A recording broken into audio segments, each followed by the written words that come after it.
There will be no personal nor direct attacks on anyone. And I would ask that you please try to keep down the loud cheering and the clapping. There will be no booing and no unruly behavior.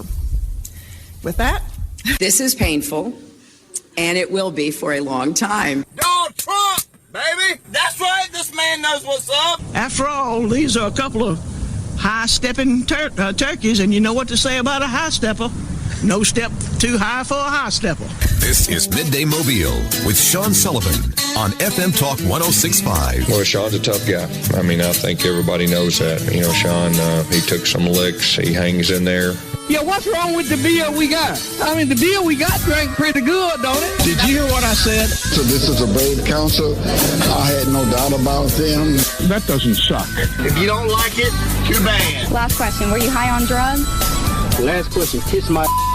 All right, away we go. FM Talk 106.5 and Midday Mobile, live from the Mobile Convention Center today for the inaugural, and it's not very often you get to say inaugural in a city that's over 300 years old when you get to be at an inaugural event, and I am today for EcoWild. We'll be down here through 2 o'clock with this show. I tell you what, though, look at the booths. I'll be down here for quite a while afterwards as I get out and do what y'all are going to do is tour these great booths and activities at EcoWild. And if you have questions, just text them in to us and I can get them answered, because the men behind us, Jocko and Stephen Potts, on with me now as we get started. Gentlemen, thanks for having us down here. This is exciting. Well, thanks for having us. This is something that we talked about the other day. I know Steve and I talked about the other day on the air, that this is the thing that everybody's always said, you know what, somebody ought to do this. Right. You know what, Stephen, man, somebody ought to do this. And then you did this. Right. And we've taken this on. It's been fun and challenging at the same time. And to see the doors opening up today it's really exciting. And we feel like anybody that comes down is going to have a great time. And I mean, we've just, looking around, there's a giant alligator inflatable slide. That's right. Not as big as the one maybe that shut down traffic at 165 on Water Street yesterday, but yes, this one you can slide on. There's plenty of kid stuff, but there's also all kind of vendors I know and vendors I don't know. That's an interesting mix. As I look out here, I'm excited to see people that I know, local folks and local businesses, but some people that I'm not aware of yet. Right. These these hunting blinds over here are fine. They've I don't know if you've been in there yet, but no, I've been eyeing them though. Go visit. Some really cool stuff. All kinds of anything out. If you like outdoors, right, there's something here for you. And I think about this too with if people don't know, so Jocko and Stephen, other publications, but the one most of us know here at home is Mobile Bay Magazine. And while y'all talk about all different kind of things, there's always an element, which I love, of the outdoors. Whether it's just, it might not even be sometimes it's hunting, sometimes it's fishing, sometimes it's conservation, just enjoying where we are. And I kind of see that reflected in what's happening here at this event, the physical manifestation of that kind of part of y'all's magazine. Absolutely. I mean, we feel like we have a good idea of what our readers like and what the audience around here likes, like you do. And so, we've got Mason Hills Farms out there cooking. Have you seen his grill? I have. So Joey's got this new grill, y'all, that's incredible. If you haven't seen it in person, you got to see it. And it's does he have it going yet? It's going. He's got 2 pigs on it. You'll be able to smell those right now, probably in Spanish Fort. So that'll lead you in here. I think we got a little bit of a west wind today. So we'll be able to check out. That's what I'm saying. So there's people that we know. A lot of us know, like Mason Hills Farms, but some people have heard that name a bunch and never gotten to meet the guy behind it. Like, who's Joey? You get to see it in person. Right. Absolutely. And things like the butterfly house. It's interesting. So it's what do you do? What's happening? Go in there and there's butterflies everywhere, and they're landing on you, and you're just hanging out with butterflies. I know it's weird, but it's cool. But I can tell you right now, there's several family members of mine that would be down for that. Right. As people show up, today's the old say, hey, I'm going to go to lunch and not come back maybe time on Friday. But y'all if you can do the family stuff, you said Saturday and Sunday. Right. And kind of what we've thought about is maybe today come down after work, pick up your kids from school, come down. Then this will end at 6, and then go to Art Walk, maybe have dinner somewhere down here, just enjoy what downtown has to offer. Tomorrow we're 10 to 6, and we've got some cool things, dog demos tomorrow. There's a raptor show. Yeah, kind of give me let's give this, talking to parents too, everybody, but talking to parents, like if they're going to come tomorrow as well, kind of what activities can we plan to have the kids doing? Well, some of them, the rock wall, the slide are here throughout. But this rock wall is pretty cool. I know. Are you going to get on it? Yeah, I think I am, actually. Yeah. Good. But 11 o'clock we're going to have a raptor show. Bellingrath is putting on some more nature-inspired STEM challenges. We've got these dog demos are going to be great. They've actually got Waller Canine as my dog. He's a Brittany. Okay. His name is Jack Mohawk. Jack Mohawk? Yes. Well, I think I just saw him. Yeah. He's pretty slim. Right. Slim Brittany. I saw him come by a second ago. Yeah. And so anyway, we've got all kinds of things all throughout the weekend. And then Sunday, we may have talked about this. Make it Mother's Day family outing, or Dad, give Mom a break and bring the kids down here. This will entertain them, and you'll have a good time. And kids 8 and under are free. You can buy tickets at the door or online. And online, just where they go? EcoWildExpo.com. Okay, to get them there. But yeah, like you and I talked about the other day, it is Mobile. We like to, walk up and buy our tickets. Heck, we hate to plan anything more than about half a day ahead of time. So people can go ahead and, if they haven't got them yet and they could walk up here today and buy their tickets. That's correct. We've also got a really cool art gallery, and I'm not an art guy, but Right. Sophiella has put together some wildlife art. It's incredible in there, and you it's nice stuff. You got to come see it. That's going to be dangerous for me because I love wildlife art. That's going to be you're going to hear me coming on that. It's great. Yeah. We have some great speakers. Dr. Sean Powers from South is going to come talk, and he's just phenomenal. Y'all want to hear? Yeah, I want to hear about that great white shark. Is everybody talking? So he's So I know they're here. I mean, the combination of USA Marine Sciences, the Alabama Department of Conservation and Natural Resources. I mean, they've been great too. Chris Blankenship and Billy Pope, they've been great. We can't say enough about them. They've been a huge, just a huge supporter, and they've participated and really helped us put this show together. They've been terrific. Because they were the kind of people like me that's been saying, "Hey, when's somebody going to do this?" Right. And y'all stepped up and did this, and it's a great thing. So it is the inaugural. Like I said, it's not often you get to talk about being at an inaugural event, but this is the start of something great, and we're pretty darn happy we're here. So thank you. I will say we saw it. There's an event in Charleston, South Carolina that we've kind of used as a model, and their event has been going on for 40 years. And, okay. This, of course, is our first step, but we're aiming for that. There you go. So, we're here at the beginning of it, and it's exciting. Y'all come on out and check it out. Thanks for having us out. We're coming right back with more Midday Mobile. We are live at EcoWild at the Convention Center. It's going on throughout the weekend. Coming in next, joining us to talk about what was a big day in Montgomery yesterday, Representative District 96, Matt Simpson, next on Midday Mobile.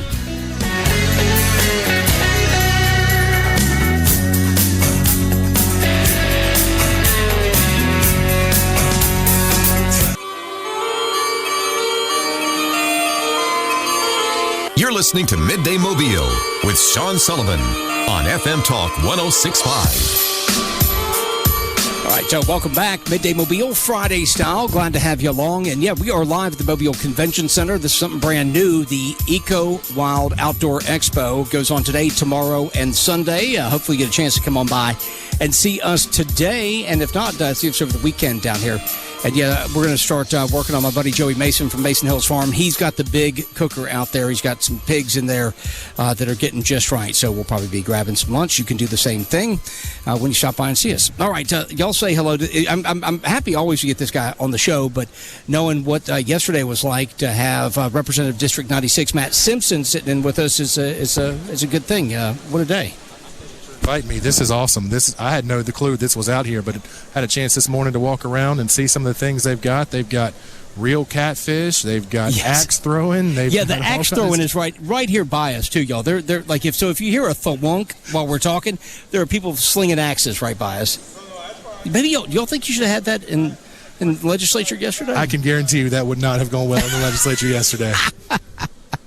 Oh my gosh! So, side of dive, we're finished with it, but what did get done, what didn't get done? We'll get to gambling. I know that's everybody wants to talk about that, but first of all, something that you're always good about talking to me before session when you pre-file or you're looking at bills, and we start tracking them. You come on the air early in session, talk about them.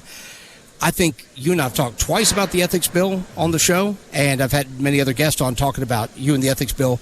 I got to tell you, I was real surprised that this didn't make it through. This has always been a multi-year plan. From the beginning, the bill didn't go into effect until 2025. Right. I'm not one to stop and say, no, we were only going to do this to get through the House, to start the conversation. I wanted the bill to pass this year. I'm not going to lie. I was hopeful the bill would pass this year. But, something this big takes a long time. But even if it doesn't pass, what? And maybe this goes back to the seemingly tortured relationship going on right now between the House and the Senate. But I don't know, that you have this bill, but you didn't have, it goes through committee, comes up, but to have a senator carry it.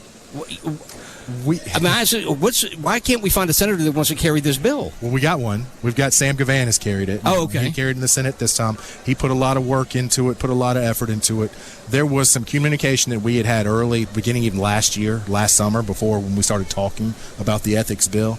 There was a senator that wanted to carry it and wanted to go through the process and do it. And just as things come up and as things happen, there was a miscommunication between what senator wanted to carry it. So it sat there for a minute, and Sam Gavan picked up the ball and ran with it. And, like I said, everybody wanted some input in it. It's not something that you can explain in an 8-second soundbite where people can say, this is what you want to do. So it takes me, and I'm terrible at that to begin with. I'm one that I will talk all day, and if you give me 15 minutes, I'll take 20. Right. But, I can't. Well, it's necessary with this, though, because there's so many things that go into it. It's not just like we're changing this one thing. It's so easy to turn up and say, well, this is tightening the ethics law, or this is weakening the ethics law. And, that's the soundbite that people were coming against. They were saying, this weakens the ethics in Alabama. There couldn't be anything further from the truth, in my opinion, for what we were trying to do and what the goal is and what we're trying to do from this bill. We just tried to say, these are what the lines are. These are where you can and can't go. So many people are saying, well, it makes things that are illegal now that they will be legal under this new bill. Well, they're things that people aren't prosecuting for anyway. There's nobody being prosecuted for a $35 lunch, but a $35 lunch is against the law. So why have it as law? Why have it as a law? If you're not going to enforce it, what happens when you don't enforce laws, then people just push a little further. Okay, well, you're not enforcing $35. Well, you're going to enforce $45. Well, you're going to enforce $50. Well, where's the line? You're going to draw. Well, if you're not drawing the line anywhere, people are. That's the nature of people. That's not politicians. That's just the nature of humans to come in and say, if you don't tell me what the lines are, if you're not prosecuting, I'm going to see how far I can get away with it. And you've got things that come into effect. Like I was walking around earlier today. My father-in-law is here. He's a vendor at one of the things here. And you talk about some of the laws that how they affect people.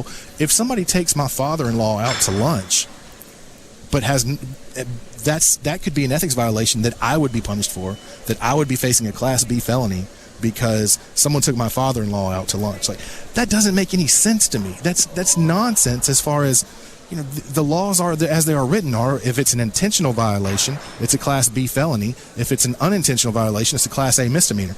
There's nothing to talk about intent. Like, there's nothing to say, did you have the mens rea necessary to commit this offense? Right. Were you going out with the intent of committing a crime, or did you know this was going to be something? No, it's just one of those things of, did this happen? If this happened, then we're going after you. And that's not right. Yeah, it seems like it's almost like a zero tolerance policies for, businesses and schools sometimes I think are ham-fisted, don't see nuance, like, you'd never do this thing without any. In this, do you think that it's existed this way for a long time to keep them from having to make any nuanced decision about it, or make it easier, right? If you can't take your father-in-law to eat, that gets you in trouble, then that's cut and dry, and then we don't have to investigate it. We don't have to. I mean, it seems like it's maybe lazy. Lazy is an interesting word. Lazy is something that has been brought up. One of the conversations that we had, the people with the AG's office specifically, the AG's office said this law takes away leverage. We can't leverage other offenses against someone to try to get them for what we're going after. Well, explain that, because you're a prosecutor by trade. Explain that to me. So if they come up, and these laws are very difficult to follow. These laws are very difficult to understand. They're very difficult. They're so vast and difficult to understand. But what they'll do is they'll say, well, you violated X, Y, and Z.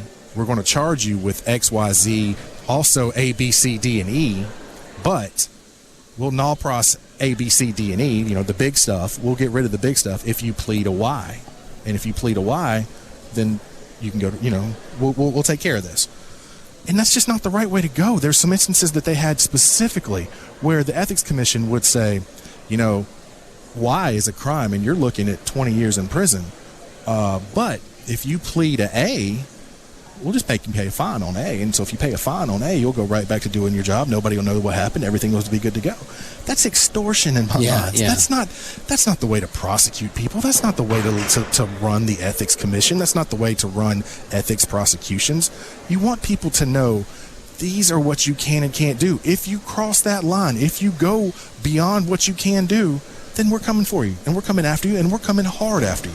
And that's perfectly fine by me. I think there should be prosecutions. These are people that are given the public trust. They should be high sanctions and high punishments and high things to go after people that violate the public trust.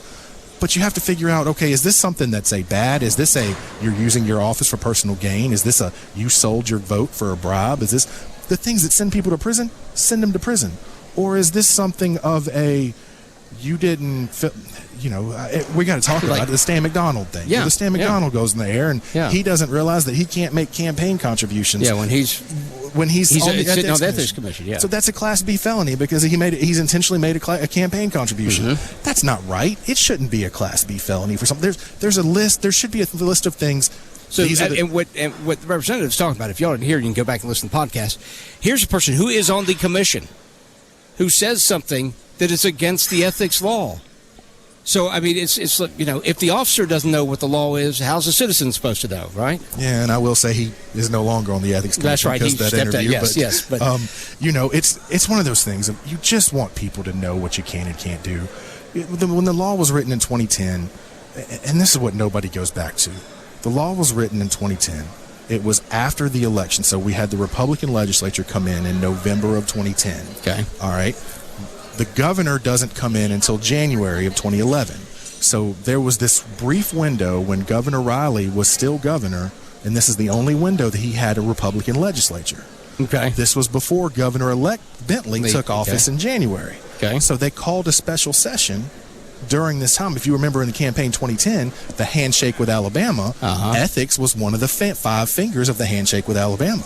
So they called the legislature in 2010 to give Riley a feather in his cap and say, you're responsible for getting this stuff this done. Is your legacy. We're going to give you ethics. Yeah. But it wasn't vetted. It was a midnight pass process. It was very, very quickly done. Nobody saw what was going on. It was behind the scenes negotiations and topics. It wasn't done out in the open. And so they passed the law, and then after they passed the law, people were like, okay, now let's tell you what you did. And people were like, oh my gosh, we've got to fix that. But we do that too much, Representative. And I don't know other states, maybe they feel the same way, but I'm an Alabamian, so we do that too much. Like we pass something, and then we're right back to like a remediation on it. It's like we don't think, heck, fourth order, we don't think second and third order of actions of the things in the law.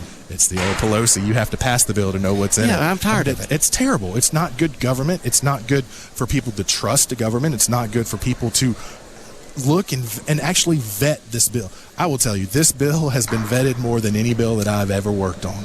We released a draft to the public, not a bill, a draft, to let them come at it, critique it. Hey, tell me what your holes are.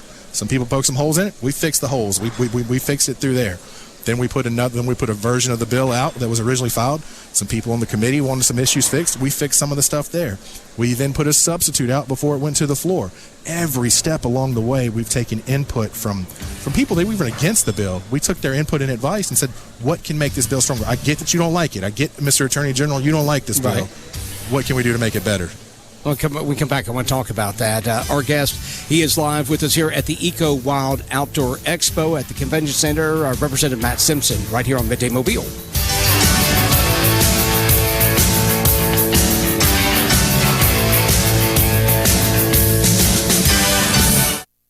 This is Midday Mobile with Sean Sullivan on FM Talk 106.5.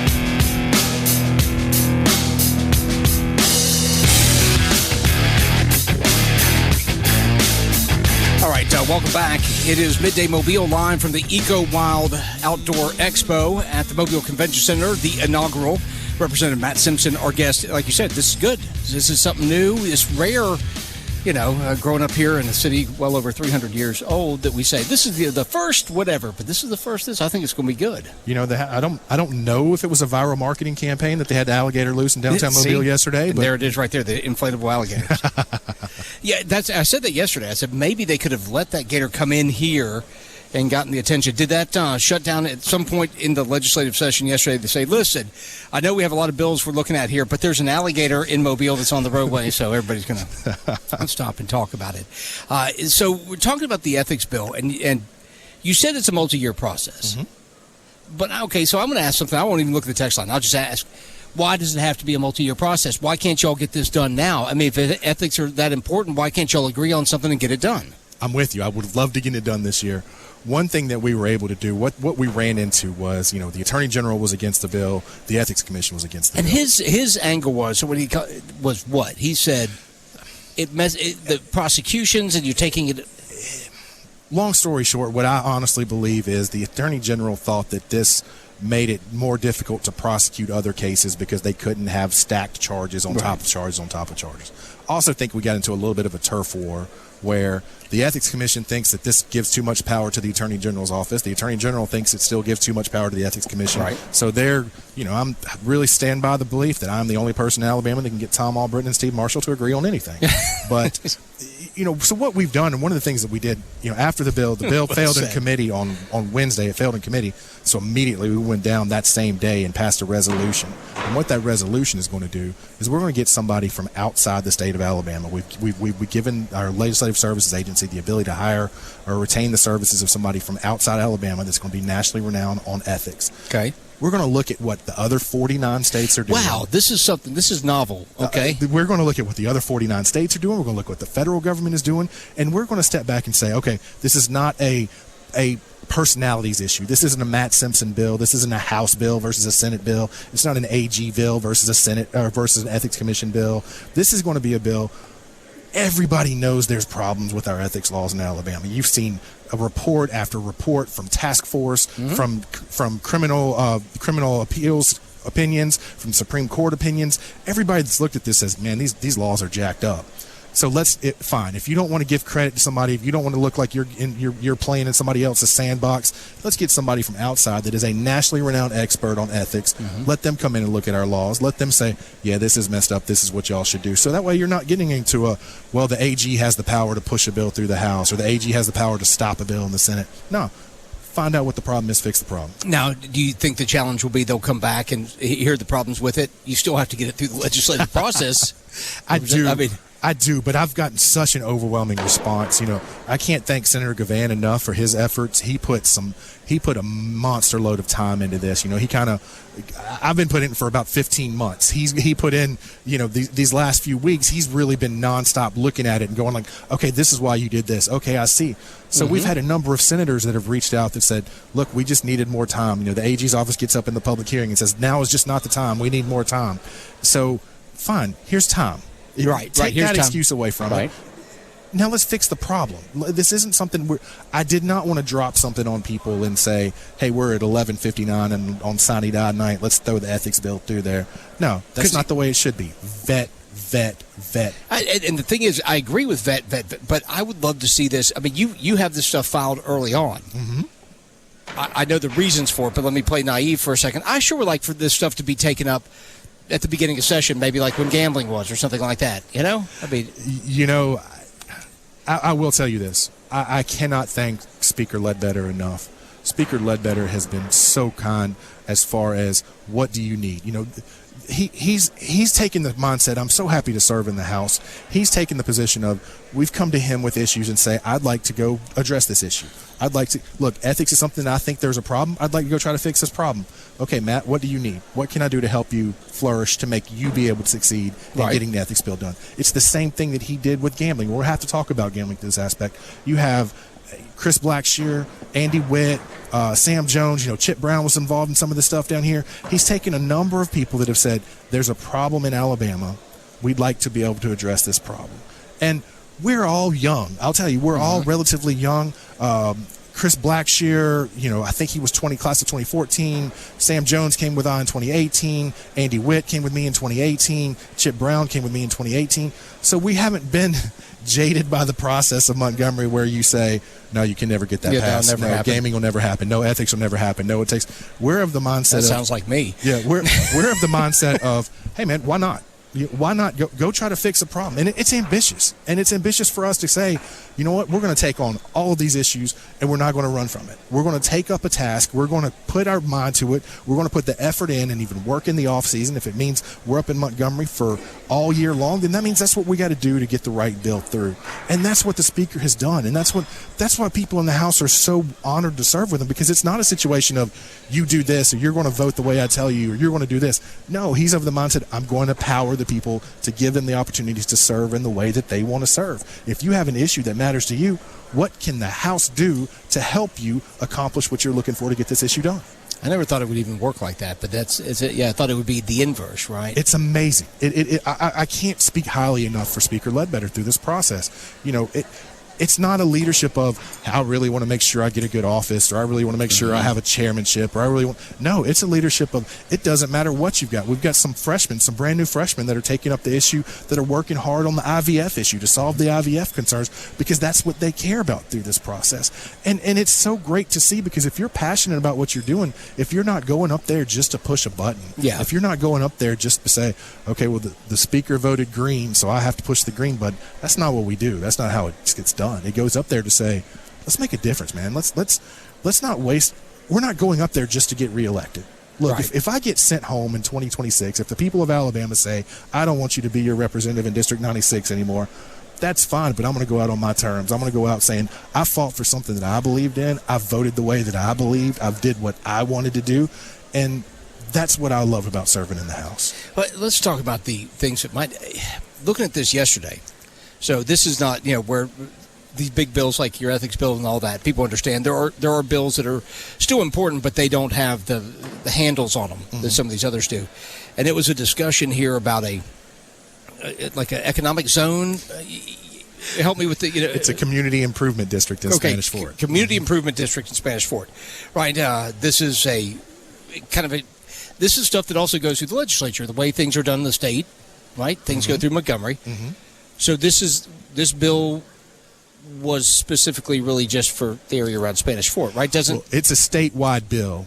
The city of Spanish Fort wanted to add something to be able to get some more for Spanish Fort. In order to do that, they had to amend a bill that was already this community improvement district is already a cooperative district is already there. Okay. They just needed to amend some stuff to allow a transfer of property to be able to come in if it was voluntarily, to allow some of the fees to be used for infrastructure. The Eastern Shore Center needs some infrastructure improvements through that process. And so this is something the mayor had said, anytime a bill you get late in session, there's always there's gamesmanship that are going to be played. I hate the gamesmanship, not a fan of the gamesmanship. But it was on display yesterday. It was like the world gamesmanship. It's the nature of it, but sometimes, and Chris Blackshear, he's a good friend. But if people don't know and don't know what happened, so he was, this is a bill, okay, you can correct me here, but in my world, in the fourth estate here, right, that we think that this was straight up, this bill that was in the Senate, Senator Chris Elliott supported this bill. The punishment was doled out in the House on you because this would get back to Senator Elliott, who did not vote how they wanted on gambling. I don't think that's a correct assessment. Okay. I don't believe that this had anything to do with a single vote. They don't care. There's a lot of people that don't care about how you vote. It's not oh my gosh, this person voted no, so that means I have to do this. That's not how things are really done.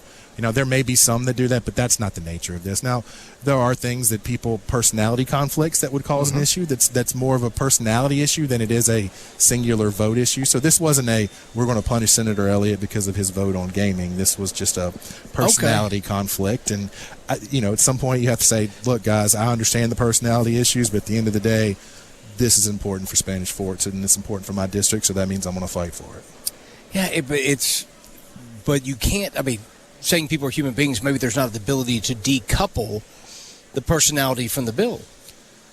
Sometimes that happens. I hope a statesman would. I hope that my sworn enemy in my personal life could be bringing a bill that's good for Alabama, and I would say, yeah, that's a good bill for Alabama. I'll vote for it. Yeah, and that's what happened. The bill passed 89 to nothing. Chris Blackshear voted for it, but sometimes you just there's an opportunity when you get towards the end of session. Tensions get high. People start looking at what's going on, and it becomes one of those things of, hey, we got a chance to go to the microphone. Let's go to the microphone for a minute. But I talked to Representative Blackshear. I knew what was coming. We had the conversation. He knew he was going to vote yes on the bill. It's just Okay. We'll come back. This is some real inside politics and baseball, or the baseball of politics, with Representative Matt Simpson.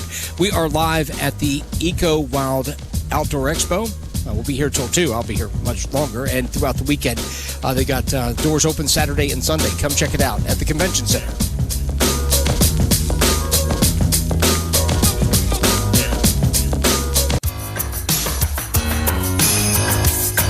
This is Midday Mobile with Sean Sullivan on FM Talk 106.5.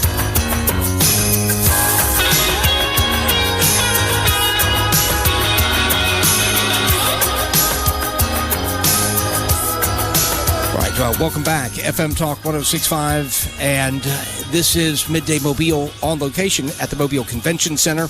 Let me say this. We are here for the EcoWild Outdoor Expo, and there's plenty of things to see. There's also plenty of things to purchase. So let me give a plug for my buddy Trey Bennett with 1-800-GOT-JUNK. Before you bring home, I'm looking right now at a compact tractor. I'm looking at a shooting house, y'all, that's bigger than my first apartment.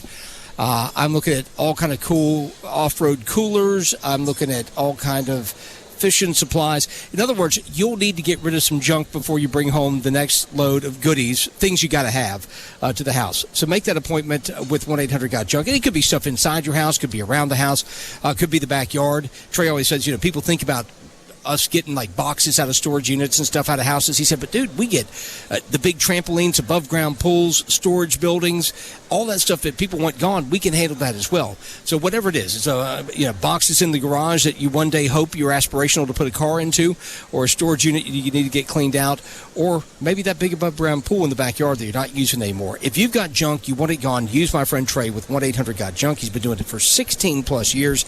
You can make that appointment. It's a good old fashioned appointment too, like a specific day and a specific time of day. It's refreshing. You can make that appointment by going online to 1-800-GOT-JUNK.com or pick up the phone and give them a call. 1-800-GOT-JUNK. The name is the number. All right, continue our conversation with Representative Matt Simpson, fresh off the 2024 legislative tour with dates in Montgomery. But I think like a concert shirt. We should put all y'all's days and just say Montgomery, Alabama. Montgomery. And this was a long session. I feel like at the beginning of February. But y'all had like 2 spring breaks or something. They broke it up. Weird. It was weird. They had a constituent work week in the middle, and then a spring break, and it was just a long session. It felt like February feels like 3 years ago. Because people are saying you only have a certain number of legislative days. How can it be long? Right. We have 105 calendar days, and in those 105 calendar days, we have 30 legislative days that we have to do. But, so much of the stuff is not just what happens on the floor. It's what happens before you get to the floor. It's what happens in committee. It's what happens well before it even gets to committee. Look, if you're arguing a bill on the floor, you've already missed your opportunity on trying to fix some of this stuff. You got to get this done when the seeds are planted on trying to fix this stuff. Yeah, tell me real stuff. Okay, this is real stuff. Like, that work is done. I want you to tell, like, what those of us who watch this, that what we see on the floor, the real changes aren't being made then. Every once in a while you will have some amendments come up or you'll have some stuff come through, but generally everybody comes to, if you're saying, hey, I'm for instance, ethics bill. Mm-hmm. If somebody wants to work on the ethics bill and they have some issues with the ethics bill, we talk about it before it's in committee. We talk about it if somebody on the committee has some changes they want to fix, then we'll either fix it in committee or fix it right after. But you don't come up on the floor because there's so much work that's been put into a bill, and some small amendment could kind of, you pull a string and pull the thread and it can unravel the whole thing. So a lot of times, people will go into Montgomery and people sit in the gallery and they'll see, wow, that is nuts. There's like 2 people at the podium, but then there's 15 other conversations going on the floor through all this stuff. And it's like, yeah, the 2 people at the podium are talking about the bill that's currently on there. The other 15 conversations are either about bills that are on the calendar later or on the calendar next week. Not even on that calendar that day. So there's just a lot of work that gets done. And it's relationships. It's the ability to go to somebody on the floor and say, hey, I see you working on this stuff. I've had a chance to read your bill. What do you think about this? And they're much more amenable to saying, hey, yeah, let's work on that. Let's see if we can fix that issue now before you get to the podium. Because if you get to the podium, you don't have a clue what somebody's going to come to the microphone and say. You kind of earn that trust. You kind of earn that respect of, I'm not trying to embarrass somebody at the podium. There's not really a gotcha. I mean, I've had those moments. Sometimes Chris England and I get into it, and we go pretty hard. Chris is one of my best friends, Representative England. We disagree on so much. He's one of the lead Democrats in the state, and we disagree on policy on so much. But we get off policy, and we go out and talk all this stuff through. It's just great. I mean, that's the way I enjoy it. Yeah, the way it should be. I'm going to ask this because about 6 minutes left here. And so we talk about the gambling. You early on talked about gambling with us. We're talking about it now that it didn't happen. Another year. Of course, the governor saying she won't call a special because why would she? Actually, I think that makes sense. What votes would change if she called a special. But this texter here, Mr. Valentine says, and I'm going to read this because I get this kind of stuff a lot. Now I have somebody who actually gets to vote hearing it. We should be able to just vote, this Mr. Valentine, we should be able to just vote on lotto. No scratch-offs, no machines, no extra BS. Why can't, this is in the frequently asked questions I run through in the show all the time, so you get to do it now. Why can't we just have a lotto? Okay, the problem, I don't know about a lotto without scratch-offs to be there. I think you kind of have to scratch-offs through all this stuff that what you're looking at. By the way, if you want to have something hot for next year, my idea for the scratch-offs is for prison build, and you make it like a jailbreak game on the scratch-off, and you scratch off to get out of the prison, and that money all goes to build prison. Okay, so go ahead, yes. There's a concern, and I think a lot of it has to do with, as everything will be in Montgomery, is money. So there is a concern that if we vote to go from zero gaming to lottery, if we take that step up and go to a lottery, there is a concern that would allow existing gaming establishments, for instance, the Porch Creek Indians, who have their reservation, who has the compact, that would allow them to potentially take a bump up in gaming as well. So if they take a bump up from going from slot machines to table games, because it's through federal, it's a federal discussion. Because it's a sovereign land. It's not the. It's not the state. Yeah. The state can agree to negotiate with them. But there's something like you're saying here that right now they can't do that. Mm-hmm. But if the state makes a move, then through their relationship with the feds, they can go to the next. There's potential that they could go to the next level. Okay. And if they go to that next level, we won't have any income, any tax, anything through that. Because it's on sovereign land. It's on sovereign land. The state won't have any benefits from that. So there is the potential of, the Porch Creek is saying, we would love to go to table games. We're fine giving you guys a cut. We're fine giving the state a cut. If you can do this to make it so we can have table games, y'all can get a cut. Yeah. Yes, you can get a rake of what we're coming through here. And that's what the state's looking at, is saying, we don't want, there's a concern of if we bump up, then we're missing on hundreds of millions of dollars that would not be coming into the state budget. So it's a personal argument, but it's not coming in now. I know. I'm just trying to play devil's advocate. Look, I get it. I'm a vote. I voted yes in 2019. I would have voted yes in 2021, and I voted yes in 2024. I've been consistent all the way across. I'm not a gambler. I'm not one that's going to go to the casinos and go there. I just don't like Montgomery telling the people in my district what they can and can't do. I wouldn't like it if Washington came down here and told us what we can and can't do in Alabama. So if this is an opportunity just to let the people vote, let the people's voice be heard. The last vote we had was 1999. I was 19 years old. Right. There's an entire generation that's been changed since 1999 to have the vote. So, let the people just vote it up and down. And I'll tell you, be honest with you, Sean, if it would have came up on the ballot in November, I'm voting no in November. Yeah. But I'm not going to vote no in March to tell people that they can't vote no in November. Right. But my issue with it, I don't have, obviously, the position to vote on it, but mine is I'm pretty agnostic on it. I tell folks, I'm not against it, but I don't gamble. I don't have a dog in the hunt. I mean, but just saying, well, we got to vote on something. I just wonder, to me, just doesn't seem like the best bill that it could have been. And not being silly. I know there's compromise, but it seems like it's just like we can do better even with compromise. There's so many different aspects of who's coming to the table and what people are bringing. This was a bill that the Farmers Association at Alpha was against, the Porch Bandit Creek Indians was against, Alabama Policy Institute was against. There's so many people. You take the overwhelming. If people talk about special interest for gaming, if you start stacking up who's who and what's what, I think what Representative Blackshear and what this group tried to do was take the special interest out of it and not have a say so much. And we seated this point, we seated this point, we seated this point. It was just a group of legislators that came together that said, "What if we did it this way?" Okay. And I mean, it was a homegrown grassroots bill. So are you saying it could have been better? I'm not disagreeing with you that it could have been better because it wasn't written by special interest. It wasn't written by a gaming interest. It wasn't written by pro-gaming or anti-gaming. It was written by a bunch of legislators that came together and said, we want to fix this problem. Good deal. I appreciate your time. I appreciate your frankness. Representative Simpson, get some rest. Absolutely. Thank you, sir. All right, coming back, hour number 2 of Midday Mobile. We are live at the EcoWild Outdoor Expo at the Mobile Convention Center. Come see us.